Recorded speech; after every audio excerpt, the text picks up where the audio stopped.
Good evening. Our theme for this Advent and Christmas has been the characters of Christmas. In our series over the past 4 weeks, we've been looking at the various characters in the Christmas story to see what we can learn from them. We've looked at the prophets who predicted the birth of the Messiah, Mary, the poor peasant girl, willing to pay the price of personal dishonor in her family and community in order to be the mother of the Son of God. Joseph, her betrothed, who assumed the responsibility of raising this child and the undeserved shame that came with it. The shepherds, who were the first to hear the news of the birth of Christ and the first to share it with others. Tomorrow morning, we'll look at the main star of the story, the promised child. No matter what you may have heard about the true meaning, the real meaning of Christmas, if that meaning isn't connected to this story and to the person who was born that first Christmas night, then it's a case of mistaken identity. I know you have plans for tomorrow morning, but I'd like to invite you to come and celebrate the birth of Christ in worship here at 9:45 or to join us online for the live stream broadcast. Tonight we've read through most of the passages from Scripture that pertain to that story. There's an important part that's still to come before we finish.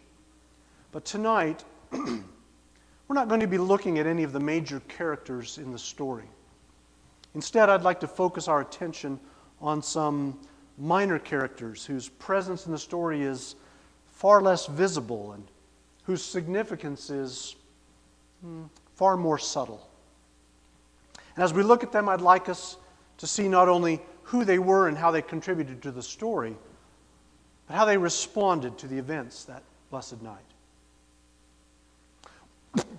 Excuse me. One of those minor characters was actually a pretty significant historical figure.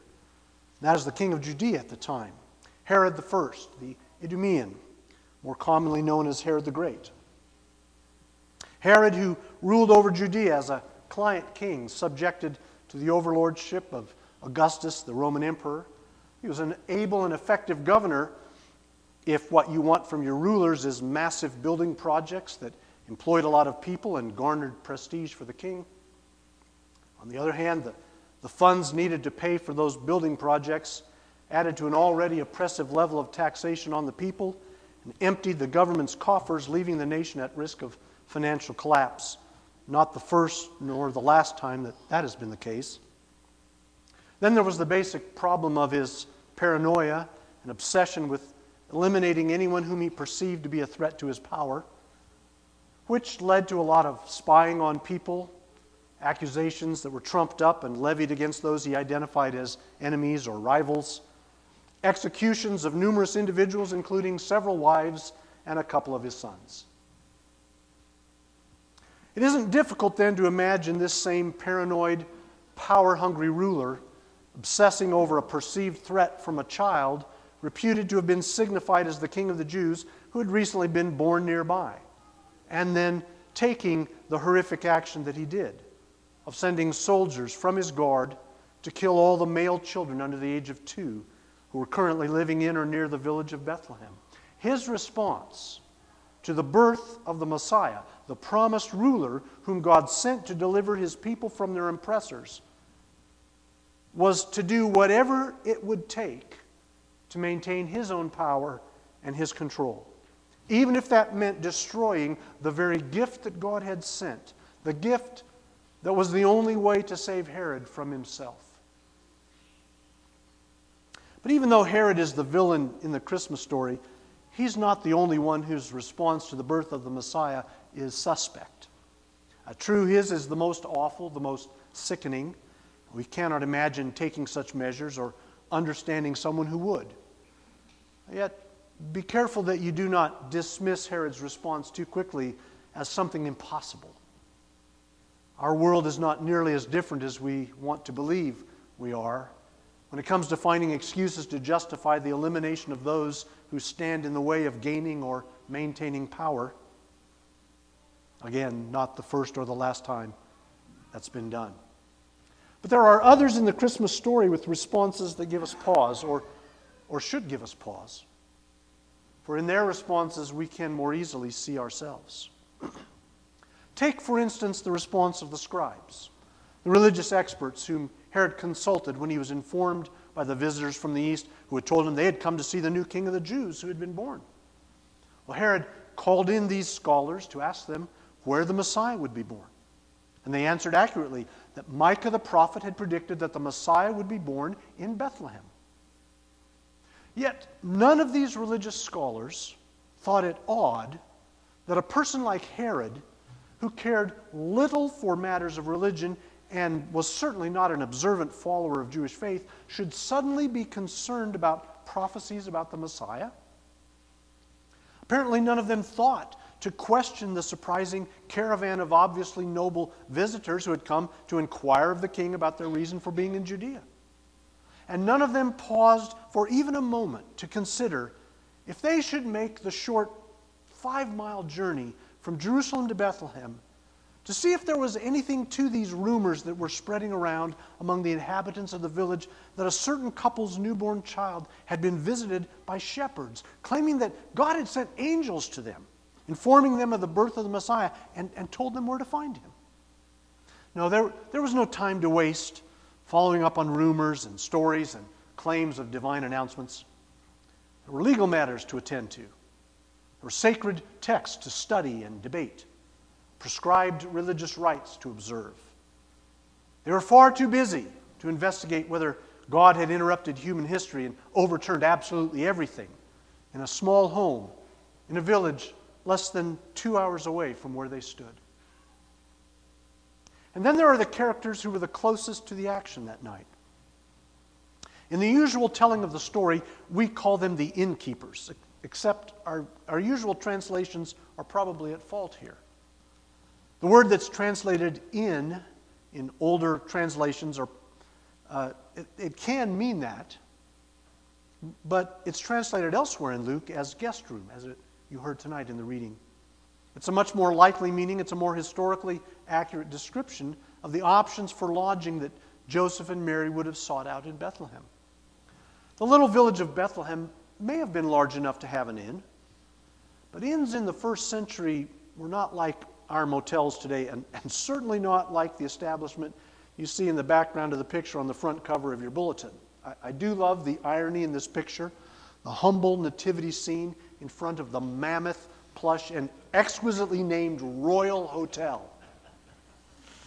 My compliments to the photographer who captured the picture. No, inns were generally disreputable and dangerous places to stay in the first century, more like a cross between a dive bar and a brothel. It's the last place you'd want to bring a pregnant woman. Plus, Joseph and Mary were poor. Paying for lodging would have been beyond their meager resources. Now, they would have sought out lodging with relatives or the relatives of friends instead. But even those rooms were full. The rooms for guests were already taken, and the only place left was the lower level at the end of someone's house, a little section partitioned off from the rest of the house where the animals slept when they weren't out in the yard or in the pasture.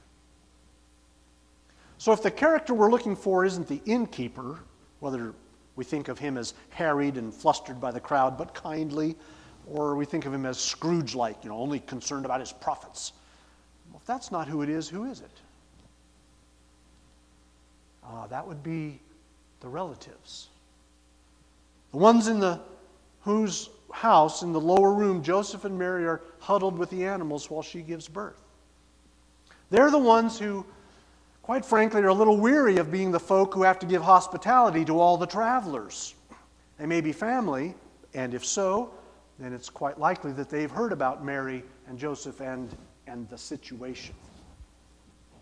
But they are also already beyond their capacity to help. The house is already full of other family who are also traveling, who also have needs, who are also making demands. There's food to prepare, and there's extra water to bring from the well, and there's laundry to clean, and there's things that have to be moved to make room for everyone to sleep, and there's animals to feed, and chamber pots to empty, and too many people talking all at once. And now there's a woman about to give birth in a house where privacy was lost days ago. And then, those strangers who barged in with their wild stories, shepherds of all people, who invited them? Why were they here in the middle of the night? And why are we all awake now? And why is everybody talking? And why are you bothering with these stories? You sound like the drunken men down at the inn.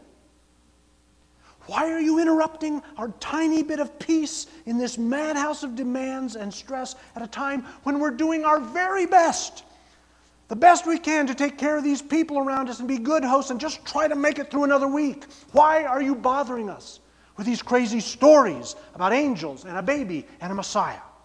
Can't you see that we're busy? That life is busy?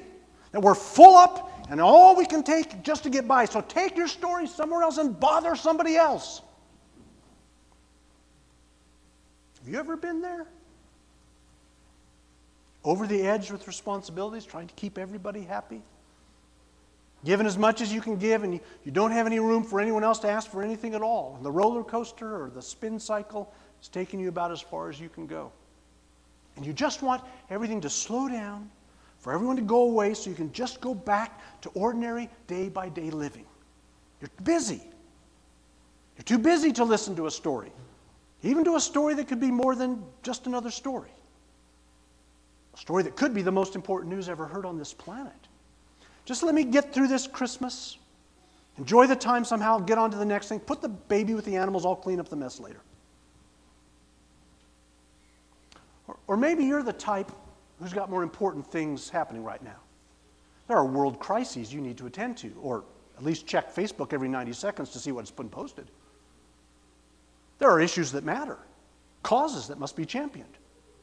There are wrongs that must be denounced. There are important symbolic statements that must be sent throughout the metaverse. You're busy with important stuff. You can't be bothered with a silly tale of a baby whom some ignorant and unsophisticated and backward-thinking folks say might be important, might even be a messenger from God, perhaps even God himself in the unlikeliest of packages. Christmas? Whatever. Let's see what's on TikTok. Or see what the other scholars have to say first.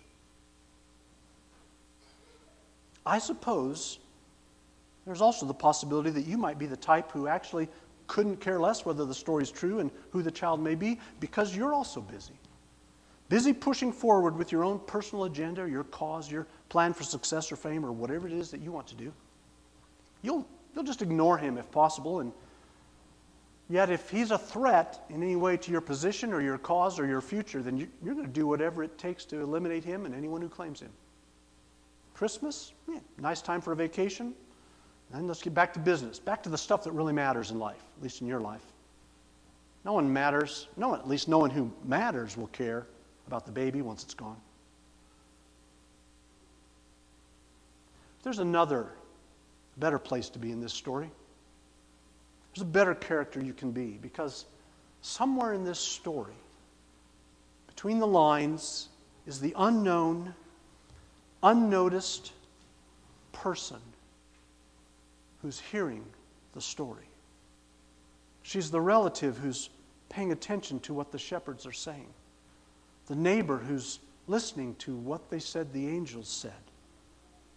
The reader who takes to heart the gospel message presented by Luke, the recorder of the story, as he learned it from Mary and her family. And that character, that hearer, is the one who finds the peace that pierces through all the busyness and the joy that fills all the sad and the wounded and the empty places and weary places in your heart.